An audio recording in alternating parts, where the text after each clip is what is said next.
I'm trying to platinum the entire Assassin's Creed franchise, spanning 14 games and around 810 trophies, and in this video in the series I'll be completing the second game in the Ezio trilogy, Assassin's Creed Brotherhood. Much like the previous game, I will have to complete the main story, do a bunch of side missions, complete some miscellaneous objectives, and gather a bunch of collectibles, with very few missable trophies as well. What this game introduces, however, is something that will be present in all future games until Origins, that being the 100% synchronization trophy, which means completing side objectives in every single mission. With that out of the way, let's get into the first phase of getting this Plat, that being the story. This game, being a direct sequel, begins at the end of this game, oddly enough, with Ezio fighting some guy on a battlefield, but then the animus bugs out and takes us back to the proper start of this game, earning us the first trophy of the run. We are right where AC2 left off after the vault was opened, and we reunite with Mario to escape the Vatican and return to the villa. And as if nothing had changed, we are back to being an errand boy and do some menial tasks around the villa, until finally doing something a bit more interesting. Mario had some cannons installed on the walls and we were made to test them out. With all our tasks completed, we returned to our allies to explain what happened at the end of the last game with Rodrigo and the vault, which angers Machiavelli since we didn't kill the Templar leader. Later that night, the villa gets attacked by the Borgias, which are pretty much Rodrigo's private militia, forcing us to defend the citizens while they escape with the convenient cannons we just learned to use. Unfortunately, we fail, Mario gets killed by Rodrigo's son, Cesare, and we get heavily wounded. We barely managed to make it to a secret exit located under the mansion to evacuate all the citizens before heading to Rome to deal with the Borgias. But because of our wounds, we don't make it far and end up collapsing on the road, ending sequence 1 and as per usual getting a trophy for that as well. Before the next sequence begins, we return to the modern day with Desmond and his friends, who make it to Mario's villa and set up base there for the duration of the game. After re-entering the Animus, I pop yet another trophy. Back in Ezio's shoes, we begin sequence 2 by waking up in a house with our wounds treated and are told to go meet Machiavelli in a spot in Rome. Following him around Rome, we learn that the Borgia control everything thanks to the trademark Ubisoft enemy camps. To clear them, we'll have to kill its captain and burn the towers to be able to buy buildings in the area, which are this game's way of generating passive income. We then meet up with Machiavelli's contact to retrieve a letter, which we have to get back from a courier that stole it. Now that we have the letter back, we go to Machiavelli's new location to give it to him, but we get jumped by a bunch of furries called the followers of Romulus. Now, remember that 100% sync requirement that I mentioned at the start? Well, this is one of 2 missions that added any difficulty to that trophy, since this mission's additional objective is to beat 13 of the game's fastest enemies without getting hit in a small space while completely surrounded. This mission took the most amount of resets, made worse by a cutscene that if skipped spawns me at a worse spot than if I just watched it, but after a solid 10 minutes of attempts, I managed to get it done. Thankfully, replaying a previous mission for the first time also grants a trophy, so that managed to reduce the frustration a bit. Following the mission, we go into a lair of Romulus, which are some hidden levels placed throughout Rome, which give an item at the end used to unlock the best armor in the game.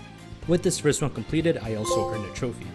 After that, we finally managed to get the letter to Machiavelli, who turns out can't do anything with it since it's encrypted. Instead of decrypting it now, we go to our new hideout where we are tasked with gathering all our allies, the thieves, mercenaries, and courtesans, which encompasses all of sequence 3. After a conversation with Machiavelli, sequence 2 ends for another trophy.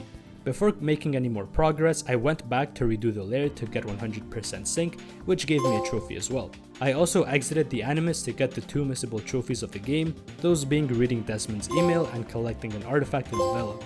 Like I mentioned before, sequence 3 has us gathering our allies, starting with taking care of the brothels. We were supposed to save the owner of the main brothel from slave traders, but they ended up killing her instead, so in need of new ownership, our sister becomes its new owner. Next, we helped Bartolomeo and his mercenaries by clearing the nearby Borgia tower and renovating their base.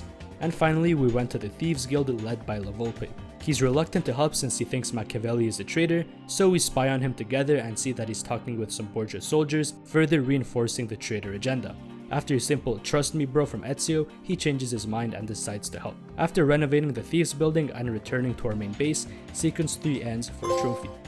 Sequence 4 starts with our ally Caterina captured by Rodrigo's sister Lucrezia, and to save her we must infiltrate the castle, but on our way in, we spot the Borgia siblings on some Jamie and Cersei shit.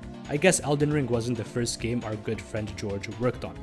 In the castle, we capture Lucrezia, steal the key from her, and free Caterina before escaping the castle. While buying time for her to escape, I managed to pop a trophy for completing an execution streak of 10 kills.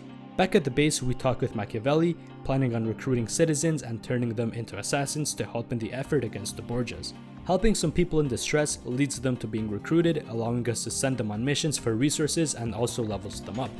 While progressing through the next few missions, I also unlocked a trophy for recruiting my third assassin, which is really easy considering that the story already had us recruiting two. After a couple of short missions, we finally reunite with Da Vinci, who informs us of weapons he was forced to build for the Borgia and asks us to destroy them. After we're done talking, we go to the first weapons location, that being a machine gun. All these missions are essentially the same, an initial segment where we destroy the blueprints, followed by a section where we use the weapons against the Borgia before destroying them and earning a trophy. After a quick meeting with our allies about our next moves, sequence 4 ends and we get yet another trophy. I should also mention that I got a trophy for renovating some buildings in a specific part of Rome, but the absolute genius that I am, I was not recording when I got it. Anyway, I did manage to record the next two trophies, one for dropping a bag on a guard's head while using a lift, and the other for completing another layer of Romulus. The next sequence starts with us saving a senator who owed money to the Borgia, who we used to bait out their banker. Unfortunately, the plan didn't go as planned since the banker cannot show up, so we pull the Ezio special and steal a guard's uniform and deliver the payment ourselves. But turns out the banker didn't show up because he had to go to a Diddy party, so obviously we had to get rid of him for being a freaky ass guy. Returning to our sister's brothel with the money ends the sequence with the usual trophy.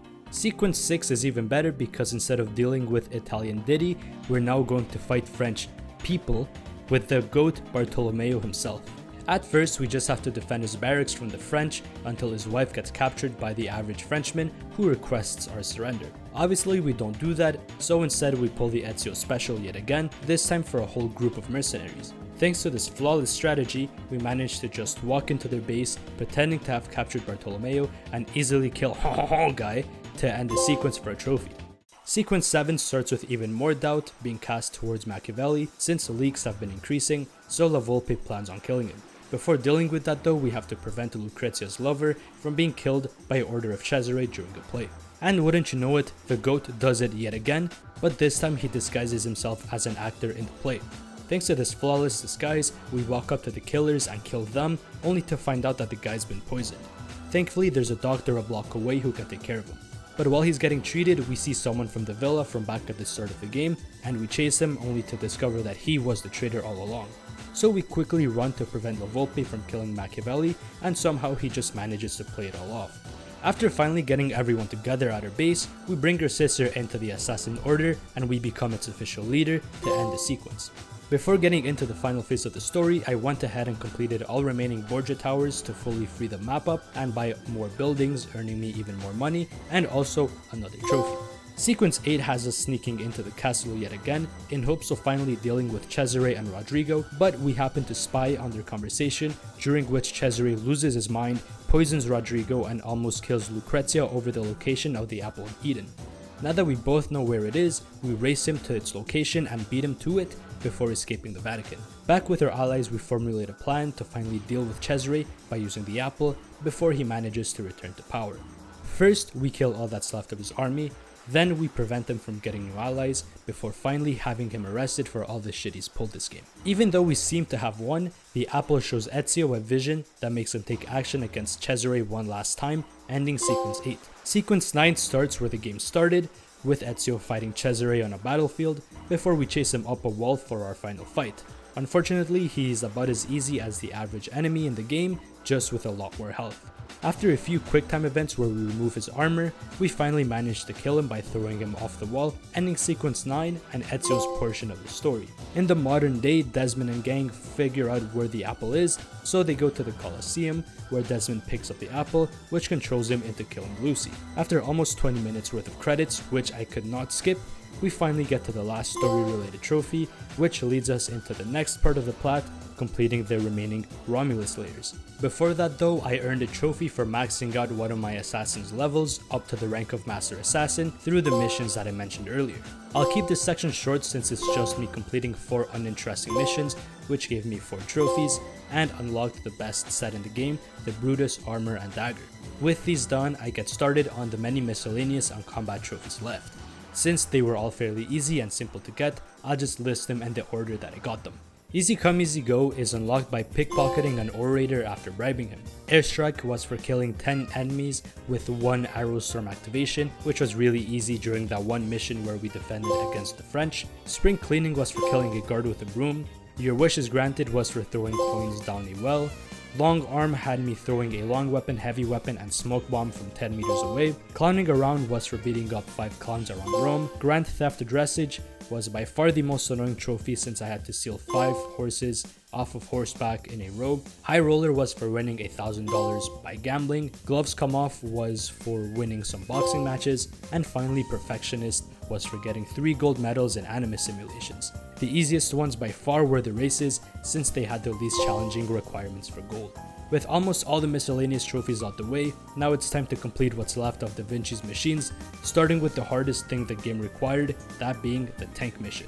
Even though the mission itself was easy and straightforward, the extra objective was to beat the tank section hitless, which thanks to its slow ass controls was really annoying to do, especially in the last room with 2 other tanks to fight. Getting hit also meant restarting the entire mission since checkpoint reloading wasn't a thing until Assassin's Creed Revelations. Even though it was the hardest part of the game, it's still an Assassin's Creed game, so it didn't take that long to do. The next one was pretty fun too, with its gimmick being flying Da Vinci's glider while dropping some bombs. The last one was the least interesting of the 4, it was just a small boat used to shoot some ship sails. Thankfully this was the easiest one, so no resets were needed. The next few trophies required all machines to be destroyed since that unlocks a parachute. Getting a double assassination while parachuting got me 2 trophies, one for doing just that and another for completing 10 guild challenges. But I planned for this to unlock a separate trophy for parachuting off of a castle in the Vatican, but turns out I deployed the parachute half a second too late and had to climb all the way up just to get that one trophy. Before heading into the DLC, I went to do the last base game trophies, the collectibles. This time around it was a lot easier because they're all marked on the map. There was one for collecting 10 feathers, one for doing all 10 subject 16 glyphs, and one for collecting all 101 Borgia flags across Rome. The flags were the most annoying, not because of how many there were, but because some of them were in the Romulus layers, so I had to replay all of them to collect the missing flags. Now it's time for the final step, the DLC. Since the Ezio trilogy came with the DLC included, completing them came with their own trophies and also counts towards the 100% sync. The DLC basically has you saving Da Vinci after he gets kidnapped and use some of his paintings to find clues about his location. Putting these together shows the location of a temple that he was kidnapped to open. Following these directions, we go to save Da Vinci, open the temple, and do some puzzles to reach the center, where Ezio says that all of this is useless. Ending the DLC gives a trophy, and so does the 100% sync, finally unlocking the platinum. Overall, this game was a massive improvement from 2, with better fast travel, more polished movement and combat, better story, and a fun but easy trophy list, which pretty much gets copy-pasted in all future games. If you're still watching, I greatly appreciate it. If you have any feedback on the video, let me know in the comments. I want to make each video better than the last, so knowing what you guys did and didn't like would be very helpful. And if you want to watch my future plats, which will be more than Assassin's Creed once I'm done, make sure to subscribe. Anyway, enough with all that generic yapping. Thanks for watching, have a good one.